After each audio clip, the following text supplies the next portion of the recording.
definitely need to close my visor for this one. What's up, guys? I'm back again. Same day as the last review, because I've been at Naults for a couple hours now.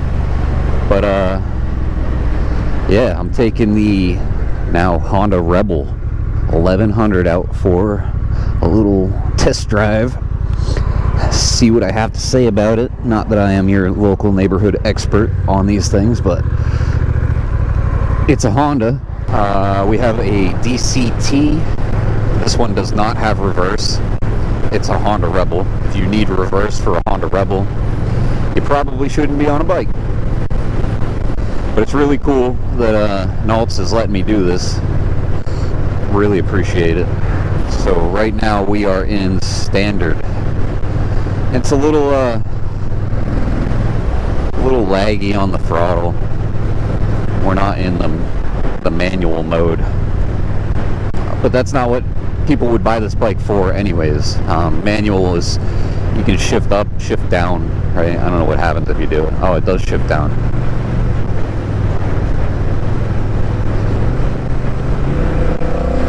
So it's your left pointer finger and thumb behind and in front.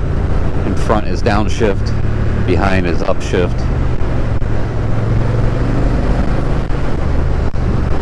It's a comfortable little bike though. I'm tall, so seating position kind of sucks for me. You're more up than, you know, your average Sportster type bike, but yeah, this is Honda's version. It wasn't meant for anybody that's, I guess, crazy into riding. I don't really know who these were designed for. I did, however, at the end of my Goldwing ride, stop at a stoplight and there's a guy with this bike, and he seemed to really enjoy it. So it's for somebody, right? It's got good balance. It's definitely, Honda's been doing something right. They've always done something right, but they've been doing something right with the engine placement and stability of the bike. It definitely wants to stay upright.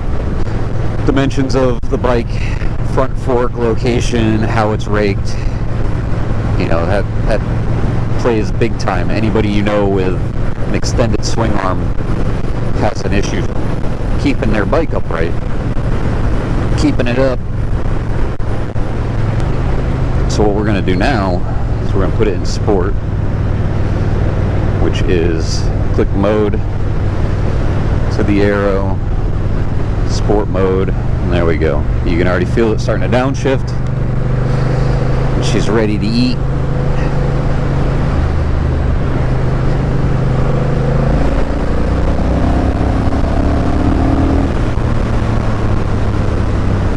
Yeah, and I mean it's what? Cruiser style bike.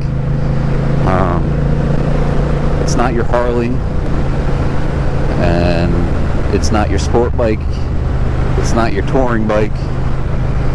It's just a putt around town. There's no wind protection, there's no nothing. It's raw.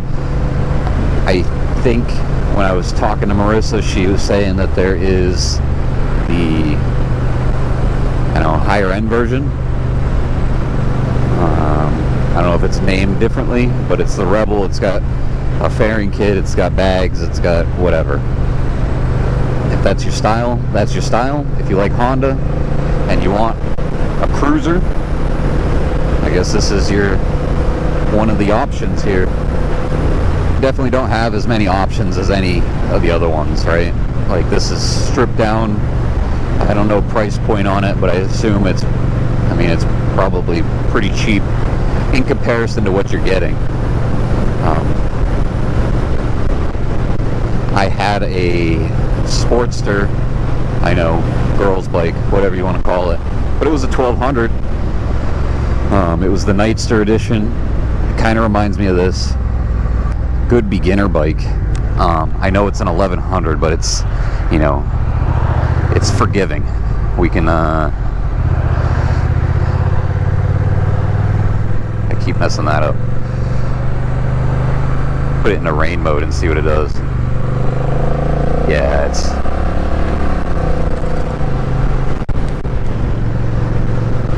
Rain mode I call the beginner mode. So rain mode, it almost feels like you don't have any power, which again is a great thing, okay? So don't take any of these modes. There's going to be a thing in the near future where I feel like dealerships, companies, not dealerships, but companies are going to just start selling you bigger bikes. And that's because these different modes create low-end bikes, if that makes sense. They create low CC, low response, and it's great for learning. Like if I were to twist the throttle right now on rain mode, it's this. It feels almost boggy, but that's what you're going to get out of a low-end bike anyways. You know, when I say low-end, I'm talking 400cc, 300cc. They're not as snappy. Some of them might be. That's one thing that I've never ridden, so I may need to take some 400s out. What else can I talk about? I'm not really sure what else I can talk about. Mike and I are going to have a whole discussion on CC and like size engine displacement levels and where they go and what our thoughts and opinions are on them. But I can tell you, this would be a great beginner's bike. It really would. It's just, it's light, it's small.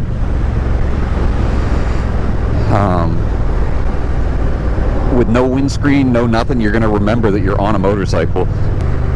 But if this is what you're looking for, you know, you're not looking for a Harley, you're looking for something that is reliable. I'm not you Harley boys, you're going to be real mad about that one. Not that it's not reliable, it's just Honda has its reputation, okay? And its reputation is they just run, and they run forever. If you're looking for something like this, you're new to motorcycles, it's a great seating position for shorter people. The bike is light enough that, you know, you don't really have to worry about as you come to a stop that you're going to fall over. It would take me a long time to get used to this whole DCT. It seems like it's always in sixth. You can shift up and down. You can do it. I don't know what the lag time is on it starting to shift for you again. I see it's already doing it. So it's pretty quick. You can forget about it, you can go back to it. I think the Rebel comes with the DCT and also the manual transmission, right? You get your shift lever and you get your clutch lever, but it's designed for people that just want to go out. The other thing too is the throttle blips, right? A lot of people, I don't know why I did it, just out of habit. I don't know if it stems from me riding dirt bikes, four-wheelers as a kid, or if it's just in the nature of riding motorcycles. But when you come to a stop, a lot of guys will you'll blip the throttle, and I don't know if it's like to make sure you know the bike's on, or if it's, oh, I'm cool type of deal. It's probably the, oh, I'm a cool type of deal, you know, look at me.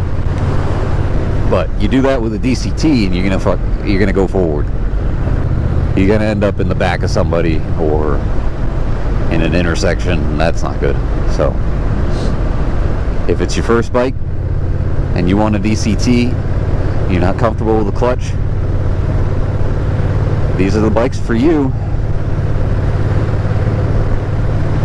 Honda reliability and just a good bike. I mean, look, no hands. It wants to stay stable. You're good. It's a good ride. Honda's doing it right.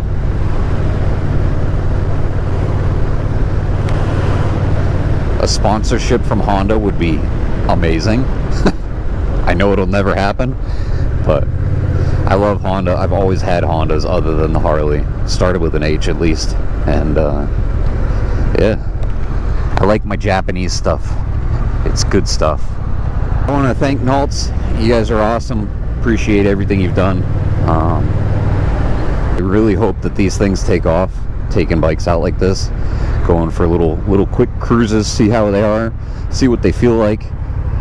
Because like I said, it really stinks to get a bike and you don't like it. And, you know, to have somebody's honest opinion, I would never buy one. But it's a good bike, and it would be definitely a good starter bike. You're not going to lose control of it. Keep it in the modes. You can program user mode to just above rain mode, so you have less twisting of the throttle.